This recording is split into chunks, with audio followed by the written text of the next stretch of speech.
Matagal-tagal tayong hindi nakapag-video or itong gantong mahabang vlog natin. So guys, ayun, update ko lang kayo. Nag-start na tayo ng Christmas sale para doon sa mga hindi pa nakakaalam and para doon sa mga hindi updated sa page natin. So, ano muna tayo? Recap muna tayo ng mga nangyari ngayong linggo, ngayong week na to. So, una, na-block na yung Telegram natin. Hindi ko alam guys na nabablock pala yung account dun sa Telegram. So ayun, medyo wala tayong preno dun sa pagpo-post ng mga units. So pero binasa ko yung guidelines nila. Bawal nga talaga mag-post ng mga barrel. Pero I think kami nag-report doon kasi hindi naman siya mabablock pag walang nag-report. Then next, ano pa ba yung next? Nag-start na tayo ng Christmas sale natin. So Christmas sale na tayo. Pinost ko na sa page natin yung mga units na yung mga brands na may paano ba? Yung mga bawas dun sa or mga less dun sa brands na meron tayo. So ano yan, example, VFC less 25, EMG less 25, mga King Arms, WE, yan lahat. So lahat ng units natin naka-sale. And then pansin nyo guys, may mga ENC hindi pa siya dumarating. So ito i-update ko kayo. Tomorrow darating na yung ENC natin. Ang arrivals by tomorrow. Ang dami kasi nag-aabang talaga ng ENC. May arrivals tayo ng ENC WG na revolver. Para dun sa mga nagpa-reserve ng revolver na yung 2 inches, may darating na tayo by tomorrow. I think around mga 30 pieces yon. Silver. Nung nakaraan, I think ang dumating sa atin is color black. Ngayon, all silver ang dadating sa atin na WG. Ano bang code yun? 708 silver. So ano na lang, unahan na lang ulit. And then, VFC MK18, para sa mga nag-pre-order, may dadating tayong VFC MK18 at saka 556 na ISO Maruyama. Ano pa ba? So, double bell. Ayun, para sa mga naubusan ng 303, may dadating tayo by tomorrow din. At saka yung mga nag-aantay ng D-Bell VSR, ayun, tomorrow na rin siya mag-a-arrive. And yung 501 na L96, yung AWP sa Counter-Strike, may dadating din tayo. So, madami guys. Give us time to post, to update. Lahat yon by tomorrow, Saturday, and Monday. So, depende. Kung ano dadating by bukas, papost namin agad. So, lahat yon subject for, dun sa discount natin. Yung sa ENC yata naka-less 1K tayo. Same goes with the double bell VSR. And yung sa mga pistol natin na double bell, mag-update tayo ng price kasi outdated na siya. So, VFC less 25. So, ganun pa rin. Lahat yun mag-apply guys. And hopefully, Army Armament will arrive before Christmas Day. So, sana. Update tayo guys. Madami tayong dadating ngayon. Yung WG less 500 din yun. I think ang price niya is ano ba yung last niya? Parang yata 6.5 for the color silver. Okay? So guys, ito. Start tayo mag-test ng mga units. Ang naka-line up sa atin is the VFC Sig Virtus Sig MCX color gray. So, ganito talaga yung kulay nung muzzle, or flash hider. Then, with complete markings, full metal unit. Ano to? EEG, or battery type. So, balikan ko lang, may question sa akin kanina yung isang customer. Ano daw ba yung pagkakaiba ng battery sa GB or sa gas type? So, yun yung pagkakaiba nila, battery at saka gas. For example, dito na lang kay iba yung components niya, iba yung internals, yun isa yun sa mga pagkakaiba. Iba yung mechanism niya, and magdidepende din yan kung saan mo i-compare. Kung i-compare natin dito sa dalawang unit, for example, the same brand, same sila na license markings. Ayan, kompleto markings niyan. Pati yun, kompleto markings.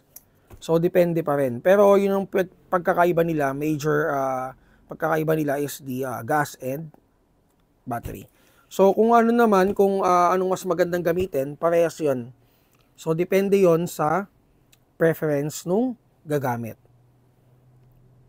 Actually, sobrang enjoy gumamit ng gas kasi nga, syempre, realistic may blowback, and at the same time, talagang yung feels nung real steel, lalo na kung license yung unit, kagaya nito, okay na okay. Talagang enjoy. Kasi itong mga license unit na to, yung recoil, talagang same, halos same with the real steel. Syempre, iba yung real steel. Pero yung matigas na recoil, the same. So next, na lineup natin, mamaya sabay-sabay nating ititest, is the EMG Noveski. Ito, less 2.5. Available in color tan. May tan pa ba? Wala na. So, available in color black na lang. So, si EMG Noveski, ito na yung ito yung version 1. So, yung version 2, meron pa kami version 2. Mas maano lang to, mas maporma. Ito. Yung magazine niya. Yung version 2, yung, parang version 3 yata yun. Kumaga latest na version, ang kasama niya yung Stanag na magazine. So yung unit with complete markings, EMG siya, license. Double Eagle. Ayun pala, Double Eagle. EMG Noveski na Double Eagle Airsoft rifle. Gas blowback din. So ito yung kabilang side. Full metal unit.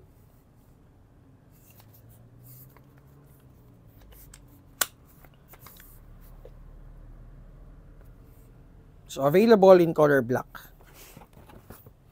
And, ito pala yung isa sa mga magagandang units natin dito sa store. Itong APFG na SIG.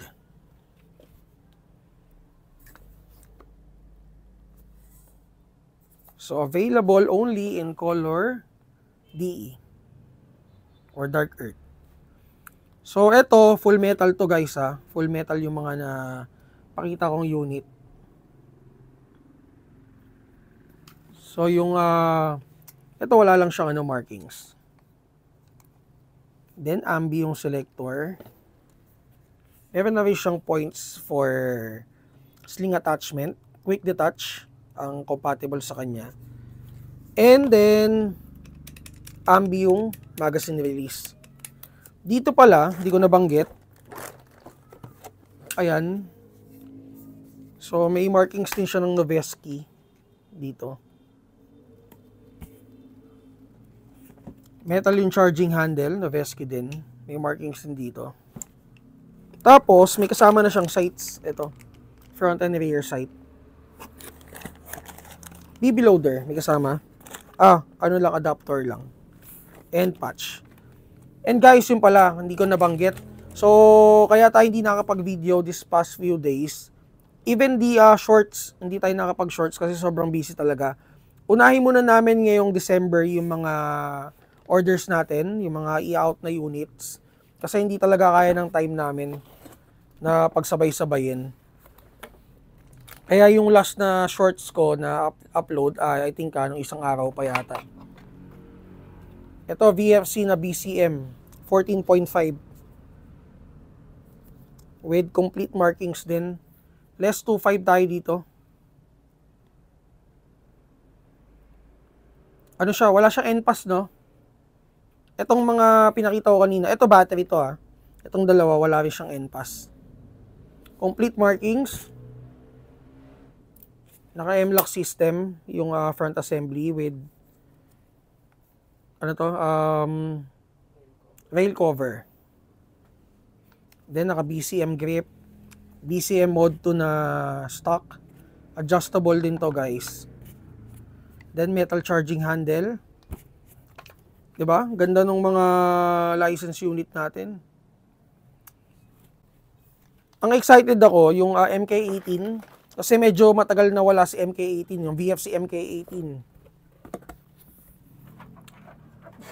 Para dun sa mga nagpa-reserve mag-PM na kayo guys. Ito, King Arms. Ano nga to? Striker. Ilan ba to? 1, 2, 3, 4. 6 na units. Grabe, medyo matagal-tagal na video to. Ito naman, si King Arms. Ayun, nakita lang namin to eh. Akala ko wala na ring stock eh. Ito, polymer yung front assembly. Polymer din na receiver. Naka PDW style na stock. Naka flat trigger. Then, meron na rin siyang mga, mga adapter for accessory attachment. Sights, front and rear sight, meron kasama. Polymer grip.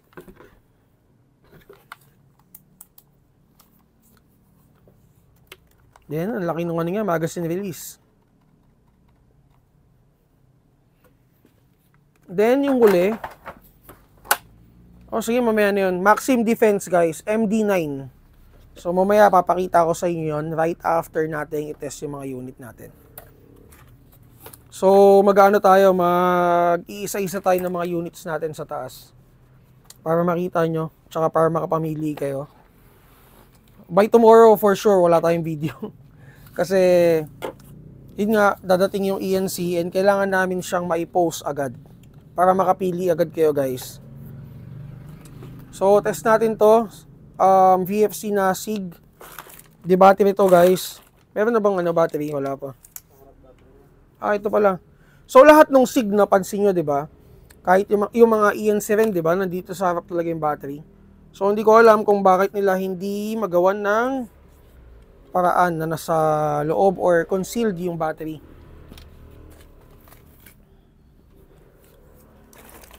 Pero guys, ito, ang ganda ng kulay. Sobrang ganda ng colorway. Ang ayaw ko lang dito is the orange tip. Yung magazine niya, mid-cap magazine. Hindi siya metal, plastic pa rin siya. Ayun, pogi. Ayan guys, oh. Paano ina-adjust to? Ayun. Medyo matigas lang.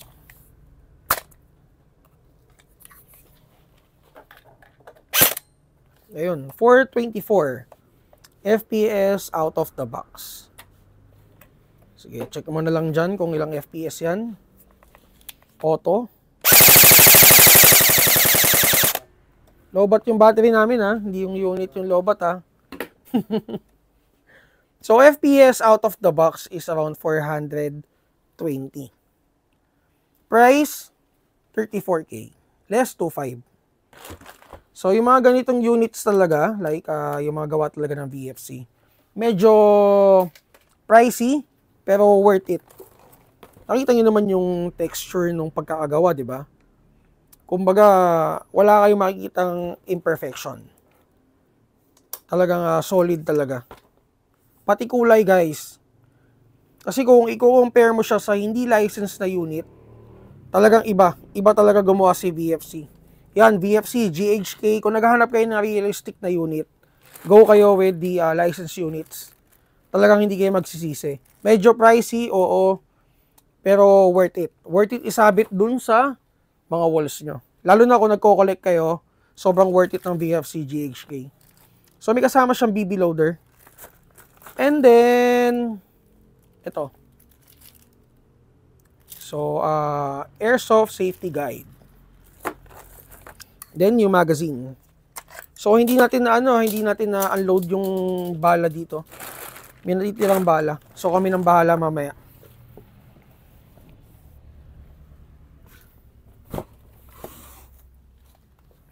So, ayun, go tayo with the Noveski.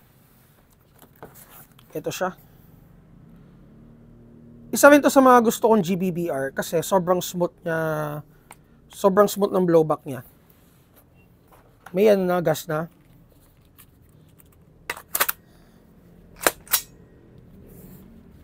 Chrono check.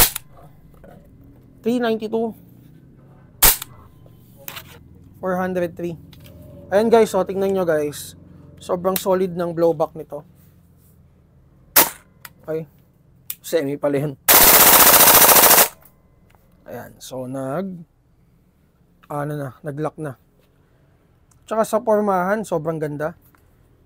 May dummy bullets.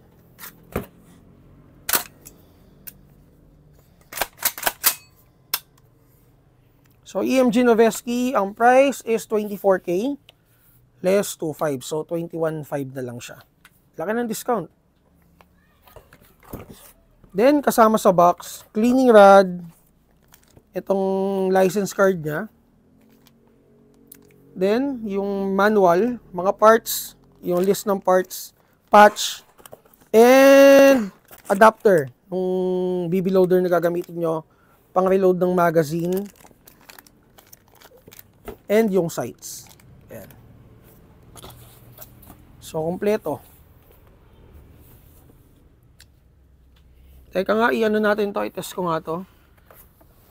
So, may kumuha ng unit sa amin. I-ano ko na guys, commercial break. So, ayun, shoutout dun sa kumuha ng unit na to. WET Rek'Sai Kappa, color black. So, 5.1 siya, full metal. With full auto. Price is 8,100. Naka-less tayo for WE ng 500. Naka-fiber optic sights, front and rear sight. 45 ACP with 26 rounder na magazine capacity. Out of the box, may kasama na rin siyang plates for optic attachment. Test natin. Para matanggal ko na dun. Pag full auto, yung selector niya, ayan, ito safety to sa kabila. So, 'di ba pagka semi-auto lang, sabay itong gumagalaw, 'di ba? Pag inakyat mo 'yan, pag binaba mo, gumagalaw din ng kabila. Pagka may full auto function, hindi siya sabay. So, ito safety pa rin. Then ito yung selector. Pag nakataas 'yan, semi-auto, pag nakababa, full auto. Test natin. So, FPS naman nito, hindi ko na siya ikakrono. FPS naman nito out of the box. Usual is around 330 to 350. Test natin. Ayan, nakataas, semi-auto, full auto. Ayan. So, price, again, 8.1 siya, less 500 for WE. Thank you dun sa kumuha ng unit na to. Ito yung last na ititest namin for today. Then, guys, APFG Hunter, MCX Hunter. Ayan. Available in color black. DE. Napo-fold yung stock niya. Ayan, makikita niyo naman may para siyang adapter. Sige, test natin. Magazine capacity is around 30 rounds. So, compatible ang M4 magazine sa kanya. Chrono check. Oh, walang gas. Meron. Meron naman. Teka.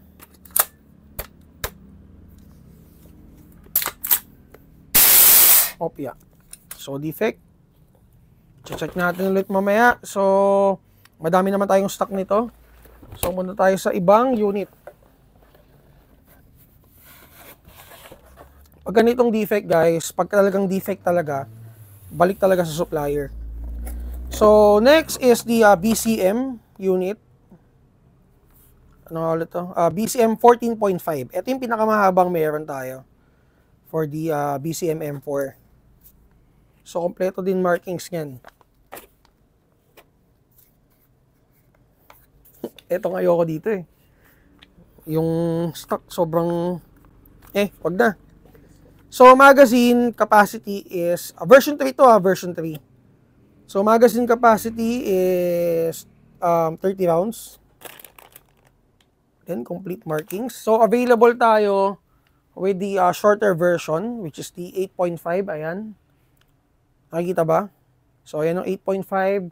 Ang wala tayo for the BCM is the 11.5. Hindi ko na-test. URGI guys, eto. Isa din to sa mga magagandang unit na meron tayo dito sa store. Available in yung mahaba at saka yung maikli, which is ito. So may NPAS yan, yung maikli. So test natin to. Sana hindi siya defect. Corona check.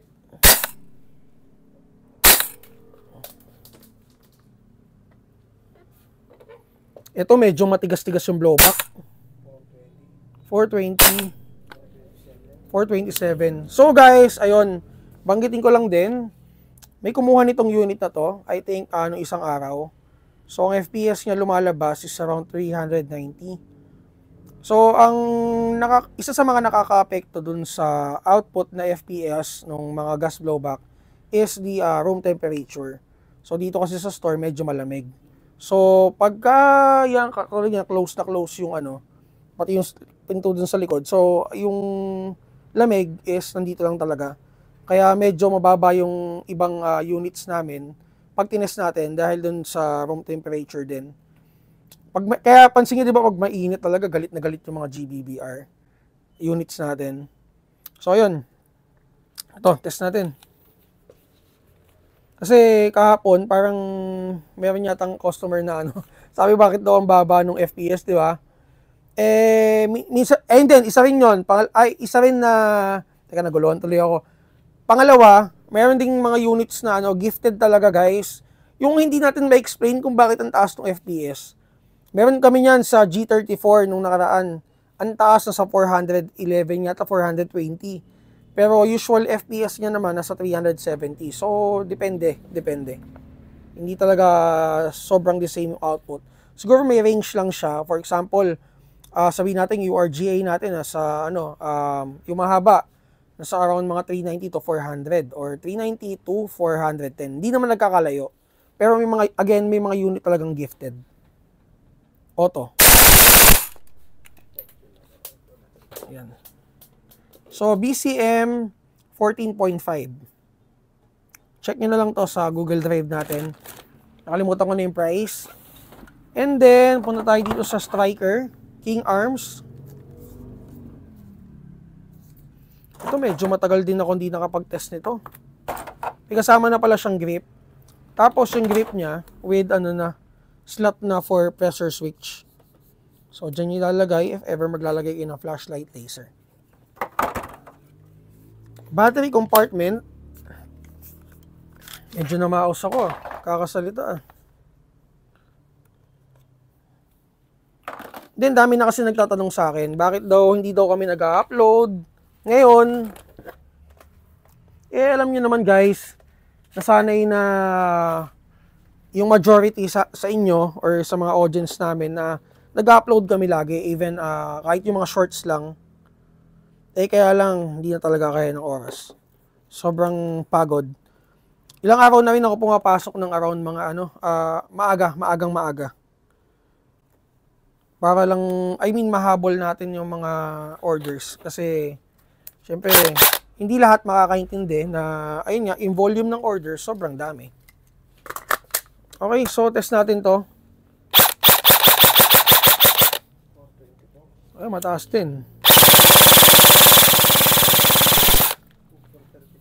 Ayan. So, eto, less 2K. Nakalimutan ko yung price niya. Pero nag-iisa na lang to Ang code niya, teka, tanggalin ko nga itong battery. Sige, videoan mo. Yan ang code nila. Code niya. Ayan. M4 Striker. So, King Arms M4 Striker. Isa to sa mga entry level nila.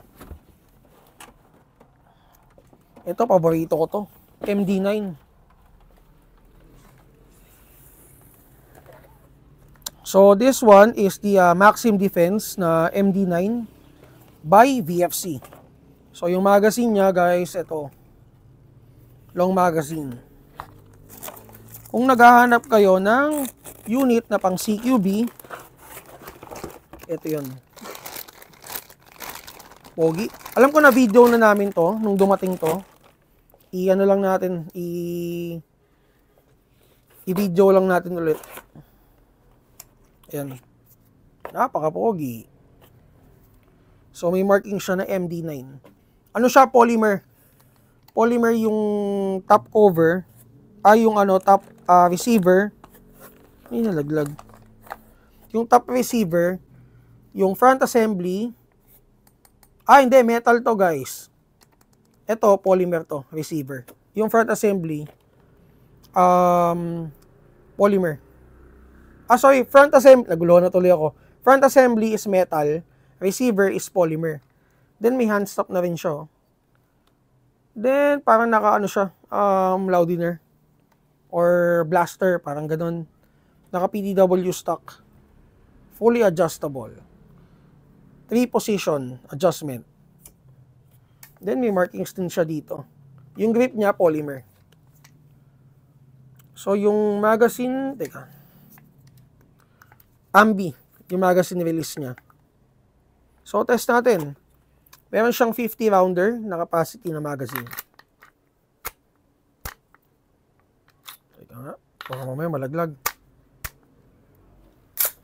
Yun. Smooth. Check natin kung galit to. Galit pumutok. Okay na rin. For CQB Gaming, guys.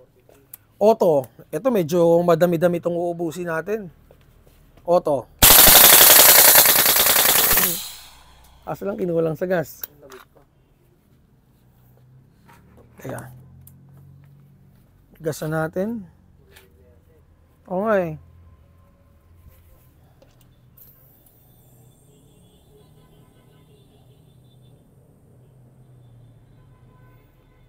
So, yan medyo malamig-lamig na yung gas.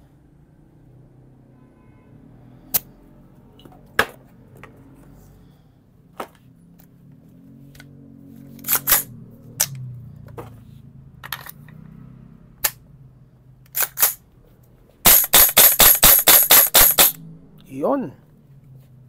So, again, VFC MD9. Ito yata nasa 29K. Parang 29.5 yata. So guys, ayun, for more details, mag-PM kayo sa page namin, Mavsabi Shop. Mavsabi PH na pala.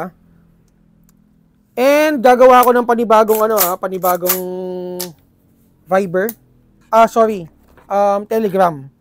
So hintayin na lang kayo ng announcement dun sa account ko, which is Maverick Beltran. So that's my personal account. And don't forget to like and subscribe dito sa video natin kung nagustuhan nyo. And guys, ayun, update na lang tayo dun sa page natin, Mavsabi PH. Thank you.